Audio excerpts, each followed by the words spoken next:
திண்டுக்கல் அரசு தொழிற்பயிற்சி நிலையத்தில் போதைப் பொருட்கள் இல்லாத தமிழ்நாடு விழிப்புணர்வு கருத்தரங்கம்.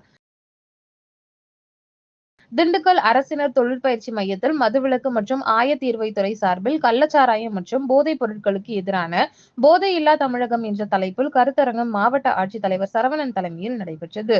போதைப் பொருள் என்ன என்று தெரியாமலே அதனை பழகி ஆரம்பித்து அதற்கு அடிமையாகி அதிலிருந்து மீண்டு வருவது பெரிய சவாலாக உள்ளது என்றும், போதைப் பொருட்களால் ஏற்படும் தீமைகள் குறித்தும் பேசினார். மேலும் போதைப் பொருட்கள் விற்பனை குறித்தும் அதனை தடுப்பது குறித்தும் மாணவர்கள் செயலியில் குறிப்பிடலாம். அதில் அவர்களது விவரம் ரகசியமாக பாதுகாக்கப்படும் என செயலி செயல்பாடு குறித்து விளக்கி கூறினார்.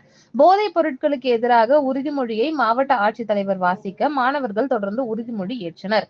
நிகழ்ச்சியை மதுவிலக்கு மற்றும் ஆயத்தீர்வைத்துறை வட்டாட்சியர் நவநீதன், உதவி இயக்குநர் பால்ராஜ் ஆகியோர் செய்திருந்தனர். மதுவிலக்கு ஆயத்தீர்வைத்துறை அதிகாரிகள், காவல்துறையினர், பயிற்சி மைய ஆசிரியர்கள் மற்றும் மாணவ மாணவியர் பலர் கருத்தரங்கில் கலந்து கொண்டனர். புதன்கிழமை இரவு 9 மணியளவில் செய்தி மக்கள் தொடர்பு அலுவலகம் மூலம் கிடைக்கப்பெற்ற தகவல்.